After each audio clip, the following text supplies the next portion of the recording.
स्वराज्याचे गुप्तहेर शिवनेत्र बहिर्जी नाईक यांच्या संपूर्ण कार्याचा वेध घेणारे व्हिडिओ फक्त आणि फक्त आपल्याच चॅनेलवर। बहिर्जी नाईक यांचे विजापुरात पुनरागमन। 6 हात उंच धिप्पाड ध्येयष्टी लांब दाढी असलेला पुरुष विजापूरच्या पेठेतील एका धान्य दुकानासमोर उभा राहिला होता। प्रथमदर्शी तो मौलाना दिसत होता। डोक्यावर जाळीदार गोलाकार टोपी घातली होती। पठाणी कुर्ता आणि आखूड सैल पायजमा असा त्याचा पोशाख होता। तो मौलानाच होता। त्याने दुकानदाराला क्षणभर पाहून स्मित केले आणि मेहंदीने लाल झालेल्या दाढीवरून हात फिरवला। खाल्लेल्या पानाचा चोथा फेकून त्याने त्याच्या गोगऱ्या आवाजाने उर्दू भाषेत दुकानदाराला अभिवादन केले।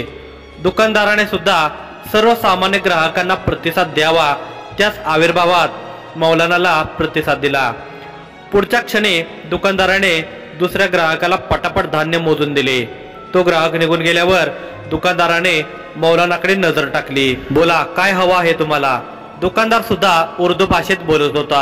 मसूरची डाळ हवी आहे, पण भाव काय आहे? दुकानदाराने मौलानाला डाळीचा योग्य भाव सांगितल्यावर मौलानाने डोळ्यांच्या बावल्या आजूबाजूला फिरवून म्हटले, सगळ्या व्यापाऱ्यांनी एकच भाव ठरवला आहे। दुकानदाराने जरा रोखून पाहिले आणि तो थोडा आणखी पुढे आला। तसे त्या मौलानाने पुन्हा त्याच वाक्याचे पुनरुच्चार केले, सगळ्या व्यापाऱ्यांनी एकच भाव ठरवला आहे। हाच भाव राहिला तर विजापूरच्या पेठांची भरभराट होईल आणि सह्याद्रीच्या पेठा उद्ध्वस्त होतील, पण तो भाव काय आहे हे मात्र मला माहिती नाही। दुकानदाराने मौलानाचे बोलणे शांतपणे ऐकून घेतले। त्याला हवी तितकी डाळ मोजून दिली। मौलानाने बोवई उंचावून काहीतरी इशारा केला आणि धान्याची पिशवी उचलून निघून गेला। दुकानदार जिवाजीने स्वतःशी विचार करून मौलानाकडे पाहिले। मौलाना तेव्हा बराच दूर गेला होता। मौलानाने फक्त एकदा वळून पाहिले। एक भोवई उंचावून त्याने पुन्हा तोच इशारा केला। दुकानदार जिवाजीने सुद्धा होकारात्मक मान डोलावली आणि तो आपल्या कामाला लागला। जिवाजी कुडाळकर हा बहिर्जी पथकातील स्थायिक गुप्तहेर होता। तो त्याच्या परिवारासकट विजापुरात स्थायिक झाला होता। स्थायिक गुप्तहेर ठराविक ठिकाणी आयुष्यभर राहत असत। सर्वसामान्याप्रमाणे ते जीवन व्यतीत करत असत। त्यांच्यापर्यंत पोहोचलेली खबर नायकांपर्यंत पोहोचवणे हेच त्यांचे कर्तव्य होते। आता विजापूरच्या मशिदीमध्ये मौलवी दरबारात सेवक चाकर यांच्या वेशात बरेच हेर कार्य करू लागले होते। जिवाजीला मौलानाने दिलेला संदेश लवकरात लवकर नायकांपर्यंत पोहोचवायचा होता। या संदेशाचा अर्थ स्पष्ट होता। आदिलशाही दरबारात सगळ्यांच्या संमतीने काहीतरी योजले जात आहे, ज्यामुळे सह्याद्रीला मोठे नुकसान होणार आहे। परंतु नेमके काय योजले जात आहे याची त्या मौलानाला कल्पना नव्हती। खरे तर अशा आशयाचा संदेश अजून एका हेराकडून काही दिवसापूर्वी मिळाला होता। तो संदेश नायकांपर्यंत कधीच पोहोचण्यात आला होता, परंतु पुन्हा ठळक संदेश प्राप्त झाल्याने आदिलशाही दरबारात नेमके काय योजले जात आहे याची खबर काढणे अति आवश्यक झाले होते। किल्ले तोरगल। मलप्रभा नदीचे सौंदर्य एखाद्या सागरासमान भासत होते। नदीच्या लाटा किल्ल्याच्या भिंतीवर आदळत होत्या। जलप्रवाहातून परावर्तित झालेला सूर्याचा प्रखर प्रकाश नेत्रांना असह्य होत होता। अधूनमधून आपला प्रभाव दाखवणारा वारा नारळाच्या झाडांना डुलवत होता। वाऱ्याच्या आवाजाचा आणि खळवळणाऱ्या पाण्याचा संमिश्र ध्वनी वातावरणात घुमत होता। तोरगल किल्ल्याबाहेरचे हे निसर्ग सौंदर्य नेत्रांना सुखावणारे असले तरी आज या वातावरणात भयंता जाणवत होती। याचे कारण निसर्ग शोधत असावा। इतक्यात मलप्रभा नदीत अचानक कोणीतरी पडल्याचा आवाज झाला। तितक्याच भागात पाण्याचा रंग लालसर झाला होता। अधूनमधून एक डोके पाण्याच्या वर येत होते। त्या डोक्याजवळ कसलीच हालचाल नव्हती। पाण्यात पडलेली ती व्यक्ती झटपटत नव्हती। कदाचित तिचा प्राण निघून गेला होता। ते एक पुरुषी पार्थिव होते। पाण्याच्या प्रवाहासोबत गटांगळ्या खात ते दूर जात होते। इतक्यात आणखी दुसरे पार्थिव पाण्यात पडले। सैनिकांनी किल्ल्यातून एकामागोमाग एक अशी 4 पुरुषी पार्थिवे आणून पाण्यात फेकली, परंतु तोरगलच्या किल्ल्यात हा नरसंहार का? त्याने वेगाने तलवार फिरवली आणि समोर हात बांधून उभ्या केलेल्या मनुष्याच्या गळ्याला चीर दिली। त्या मनुष्याच्या गळ्यातून रक्ताच्या चिळकांड्या उडाल्या। त्याची अर्धवट तुटलेली मान वेगाने थरथरत होती। त्या थरथरणाऱ्या मानेसोबत रक्ताचे ओघळ जमिनीवर पडत होते। तो मनुष्य क्षणात जमिनीवर कोसळला। त्याच्या शरीराचा प्रतिकार आता थांबला होता। गळ्यातून भळाभळा ओघळणारे लाल भडक रक्त त्याच्या पार्थिवाभोवती पसरले होते। त्या पार्थिवाकडे पाहून त्याचा गळा चिरणारा शस्त्रधारी मोठ्याने हसू लागला। रक्ताने माखलेली तलवार त्याने स्वतःच्या डोळ्यासमोर धरली। तलवारीच्या पात्यावरून रक्ताचे ओघळ टपकत होते। मग त्याने एका सुती कापडाने तलवारीच्या पात्याला लागलेले रक्त पुसून काढले आणि क्रोधपूर्ण नजरेने पाहत दातावर दात घट्ट दाबत तो रोषाने ओरडला। बाळाजी हैबतरावाला मारण्याआधी मारणाऱ्यानं 10 वेळा विचार करावा। तो क्रूर कर्मा पुरुष बाळाजी हैबतराव होता। आदिलशाही सैन्यातील एक शक्तिशाली सरदार। तो 6 हात उंच होता। पेळदार शरीरयष्टी त्याच्या अंगरख्यातून दृष्टीस पडत होती। त्याच्या काळ्याभोर घेरदार मिशा हनुवटीवर दाढीपर्यंत पोहोचल्या होत्या। त्याचे लालभडक डोळे आग ओकत असल्याचे भासत होते। आदिलशाहीची चाकरी करणारे लखुजी हनुमंते यांचे बाळाजी हैबतरावासोबत जुने वैर होते। दोघे एकाच शासकाच्या अधीन असल्याने लखुजी बाळाजीवर प्रत्यक्ष आक्रमण करू शकत नव्हता। म्हणून तो मारेकऱ्यांना पाठवून बाळाजीच्या हत्येचा प्रयत्न करत होता। परंतु प्रत्येक वेळी त्याचा तो प्रयत्न असफल होत होता। बाळाजी हैबतरावाने पुन्हा एकदा त्या पार्थिवाकडे नजर टाकली आणि रक्षकांना डोळ्यांनीच इशारा केला। तसे ते रक्षक पुढे आले। त्या रक्षकाने ते पार्थिव उचलले आणि घेऊन निघाले। बाळाजीने समोरच्या भूतनाथ मंदिरावर आपली दृष्टी वळवली। गाभाऱ्यात दिसणाऱ्या काळ्याशार शिवलिंगाकडे पाहून त्याचे हात जोडून कपाळाला टेकवले। डोळे बंद करून नमस्कार केला। जय बाबा भूतनाथ। तो वळून समोर आसनारूढ असलेल्या तोरगलच्या किल्लेदाराला म्हणाला, सयाजीराव, लखुजी जुनी शत्रुता विसरण्यास राजी नाहीत। समोरासमोर लढण्याची ताकद नाही म्हणून कट्यार सुरी घेऊन माणसं पाठवत आहेत। पण एकेकाला पुरून उरेल हा बाळाजी हैबतराव। कुत्सित स्मित करत तो आसनारूढ झाला। बाळाजी हैबतरावाचे तोरगलचे किल्लेदार सयाजीराव यांच्याशी मित्रत्व होते। सयाजीरावाच्या पुत्रीच्या विवाहानिमित्ताने बाळाजी तोरगलला आला होता। किल्ल्यातील भूतनाथ मंदिरासमोर आसने मांडण्यात आली होती। मंदिरासमोर यज्ञविधी सुरू असताना बाळाजीवर अचानक हल्ला झाला होता। परंतु चाणक्य बाळाजीने हा हल्ला क्षणात असफल केला होता। बाळाजी आसनारूढ झाल्यावर एका सेवकाने केव्हापासून हातात पकडून ठेवलेला खलिता त्यांच्या पुढे धरला। बाळाजी हैबतरावाने खलिता हातात न घेता निरखून पाहिला। तो पाहतच होता इतक्यात त्याच्यापुढे एक सेवक एक पितळेचे पात्र घेऊन आला। त्यात पाकळ्यायुक्त गुलाबजल होते। त्या गुलाबजलात हैबतरावाने हात बुडवले आणि मलमली कापडाला हात पुसून मगच तो खलिता हातात घेतला। तो खलिता विजापूरहून आला होता। त्याने खलित्यात लिहिलेल्या मजकुरावर नजर फिरवली। ओठाच्या कडा डाव्या बाजूला ताणत असुरी हास्य करत म्हणाला, सयाजीराव, आम्हाला विजापूरहून एका मोहिमेसाठी बोलावण्यात आला आहे। बहिर्जी नाईक आणि मार्जिना विजापूरच्या प्रवेशद्वारातून आत आले होते। तेव्हा नुकताच अरुणोदय झाला होता। गेल्या काही दिवसांमध्ये नाईकांनी मार्जिनाला बहिर्जी पथकाची सांकेतिक भाषा शिकवली होती। आता तिचे कार्य तिला चांगले समजले होते। दोघांनी मुस्लिम दाम्पत्याचा वेश धारण केला होता। विजापूरच्या पेठेत ते खरेदीसाठी आल्याची नोंद त्याने प्रवेशद्वारावर केली होती। नाईकांनी त्यांचे नाव मोहम्मद मिया आणि मार्जिनाचे नाव मरियम खातून असे सांगितले होते। इस्लामिक वेशात असलेल्या सामान्य नागरिकांची आणि फकीर मौलाना यांची विजापुरात फारशी चौकशी होत नाही हे नाईक जाणून होते। म्हणून त्याने हा वेश धारण केला होता। ते दोघे आता विजापूरच्या पेठेत आले होते। ही पेठ आणि हे शहर दोघांच्या चांगल्या परिचयाचे होते। नाईक सरळ जिवाजीच्या दुकानाजवळ पोहोचले। जिवाजीने प्रथम नाईकांना ओळखले नाही। तेव्हा दुकानावर कोणी ग्राहक नाही हे पाहून नाईकाने एका सांकेतिक शब्दात त्यांची ओळख दिली, विहंगराज।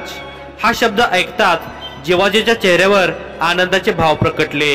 विहंगराज हा पथकातील इतर हेरांना नायकांची ओळख देण्यासाठीचा सांकेतिक शब्द होता।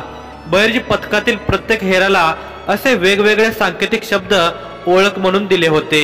बऱ्याच दिवसानंतर नायकांना पाहिल्यावर जिवाजी चांगलाच प्रसन्न झाला होता, परंतु क्षणात त्याने त्याच्या भावनांना रोखले। एक नजर नायकांच्या शेजारी उभ्या असलेल्या मार्जिनावर टाकली आणि पुन्हा त्याने नायकांकडे पाहिले। नायकाने होकारात्मक मान हलवत ती स्त्री बहिर्जी पथकाची सदस्य असल्याचा इशारा केला। जिवाजीने पटकन उठून एका रांजणातील पाणी मातीच्या लोट्याने काढून नायकांना दिले। नायकाने पाणी पित पित विचारले, मसूरची डाळ आहे? या सांकेतिक शब्दाचा अर्थ होता, काही खबर आहे? मसूरची डाळ विजापुरात अधिक प्रिय होती। तिथल्या लोकांच्या भोजनात या डाळीचा हमखास वापर केला जात होता, म्हणून विजापूर संबंधी बातमी देणाऱ्या हेरांच्या सांकेतिक शब्दामध्ये मसूरचा उल्लेख केला जात होता। हो, खूप मोठे राजकारण घडत आहे, मोठी मोहीम आखली जात आहे। दुकानात त्या तिघांव्यतिरिक्त कुणी नाही हे पाहून जिवाजीने स्पष्ट सांगितले। मोहीम कोणत्या दिशेसाठी? नायकाने विचारले। वायव्य, जिवाजीने स्पष्ट केले। अजून काय माहिती? नायकाने डोळे बारीक करत विचारले। फारशी माहिती नाही, पण राजांनी तोरणा, कोंढाणा, पुरंदर आणि सुभान मंगळ ताब्यात घेतल्यामुळं आदिलशहा चांगलाच तापला आहे। त्यानं राजांचा कायमचा बंदोबस्त करायचा ठरवला आहे, त्यासाठी मोठी फौज पाठवणार आहे, पण सरदार कोण असणार याची अजून तरी कर्णोपकर्णी वार्ता नाही। जिवाजीने त्याच्यापर्यंत आलेल्या खबरा फोडून सांगितल्या। ठीक आहे, ते सुद्धा लवकरच कळणार। सरदार कुणी असो, सह्याद्रीपर्यंत पोहोचण्याआधी त्याला दुर्बल करू, म्हणत नायकाने मार्जिनाकडे पाहिले आणि सांगितले, मार्जिना, जनानखान्यातून मिळालेल्या खबरा तुला या जिवाजीपर्यंत पोहोचवायच्या आहेत। मार्जिनाने होकारात्मक मान हलवली। तोंडावर बांधलेल्या कपड्यामुळे तिचे फक्त नेत्रच दिसत होते। जिवाजीला नेहमी तिची ओळख पटावी म्हणून शाहीन हा सांकेतिक शब्द तिला देण्यात आला होता। या उर्दू शब्दाचा अर्थ होता बाज पक्षी। बाज पक्षी बहिर्जी पथकाचे प्रतीक होते। वेगवेगळ्या मोहिमावर असलेल्या हेरांना दिलेल्या सांकेतिक शब्दात बाज शब्दाची गुंफण असे आणि एका जागी स्थायिक असलेल्या हेरांना दिलेल्या सांकेतिक शब्दात वटवृक्ष या शब्दाची गुंफण असे। बाज नावाने संबोधले जाणारे हेर बाज पक्षासारखी आपल्या लक्ष्यावर तीक्ष्ण नजर ठेवून असत। वटवृक्ष म्हणत संबोधले जाणारे हेर वटवृक्ष या विशालकाय वृक्षासारखे सर्व बाज पक्षांना आश्रय देत असत, मोहिमेसाठी माहिती पुरवत असत। मार्जिना आता सज्ज झाले होते। आता तिला आदिलशहाच्या जनानखान्यात प्रवेश मिळवायचा होता। हे इतके सहज शक्य नव्हते, परंतु स्वराज्यासाठी हे कार्य अति महत्वाचे होते। काही दिवसात स्वराज्यावर पहिले आक्रमण होणार होते। या आक्रमणाची संपूर्ण माहिती काढण्यासाठी बहिर्जी पथकाचे विजापुरातील सगळे हेर आता सक्रिय झाले होते। नाईक स्वतः विजापुरात होते। त्यांच्यापुढे अनेक प्रश्न होते। स्वराज्याच्या दिशेने चालून जाणारा सरदार कोण असेल? किती सैन्य संख्या असेल? शस्त्रसाठा किती असेल? स्वराज्याकडे जाण्यासाठी आदिलशाही सैन्याचा मार्ग कसा असेल? आक्रमणासंदर्भात त्यांचे नियोजन काय असेल? विजापुरातील सामान्य लोकवस्तीच्या मधोमध लाकडी बांधकाम असलेल्या पक्क्या घरात त्या रात्री नाईक आणि मार्जिना थांबले होते। हे घर एका शिपायाचे होते। हा तोच शिपाई होता ज्याने आदिलशाही कैदेत असलेल्या नावाड्याची सुटका करण्यासाठी नायकांची मदत केली होती। विजापुरात बहिर्जी पथकाचे हेर स्थापित करण्यात या शिपायाचे मोलाचे योगदान होते। खरे तर तो कार्य विजापूरच्या दरबारात करत असला तरी त्याचे कर्तव्य स्वराज्याचे होते। तो स्वराज्याचा हेर होता। स्वराज्याचा तो पहिला मूळ मुस्लिम हेर होता, त्यापेक्षा तो एक विदेशी होता। हबीबुल्ला हुसैनी त्याचे नाव होते। इराणी वंशाचा शिपाई इराणी वंशीय आदिलशहाच्या शत्रूस मदत करत होता। हे चित्र त्या काळच्या राजकीय समीकरणांच्या विरुद्ध होते। शिवाजी राजांप्रती त्याची निष्ठा का होती? या गैर हिंदू शिपायावर नायकाने इतका विश्वास का ठेवला असावा? त्याने बहिर्जी पथकाची मुळे विजापूरच्या दरबारात रोवली यामागचे कारण आणि त्याचा हेतू काय होता? त्याचा हेतू स्पष्ट होता, शहाजी राजांच्या पुत्रास मदत करणे, त्याचे परममित्र कान्होजी जेधेंना दिलेल्या शब्दांचे पालन करणे।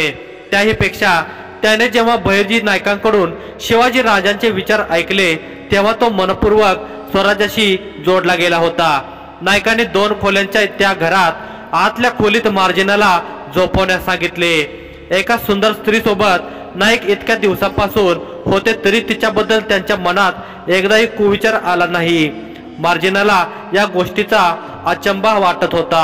ज्या राज्याच्या हेर पथकाचा प्रमुख इतका महान आहे तर तो राजा किती महान असेल हा विचार करून समाधानाने तिच्या चेहऱ्यावर हास्य फुलले होते। महान विचारांच्या शासकासाठी ती तिचे जीवन खर्ची करत असल्याचा अभिमान तिच्या चेहऱ्यावर झळकत होता। बाहेरच्या खोलीत हबीबुल्ला आणि नाईक होते। हबीबुल्लाने अडकित्याने सुपारी फोडली। फोडलेल्या सुपारीचे तुकडे पानावर टाकत तो उर्दू भाषेत म्हणाला, नाईक, मार्जिनाला शाही जनानखान्यात पोहोचण्यासाठी एक समस्या आहे। बोलताना त्याचा चेहरा पडला होता। कोणती समस्या हबीब? नाईकांनी पानाचा विडा तोंडात ठेवताना थांबून विचारले। सरदारांच्या जनानखान्यात सहजासहजी एखाद्या दासीला प्रवेश मिळू शकतो, पण शाही जनानखान्यात मार्जिनाची माता शाही जनानखान्यातच दासी आहे। मार्जिना सुद्धा आधी तिथंच होते।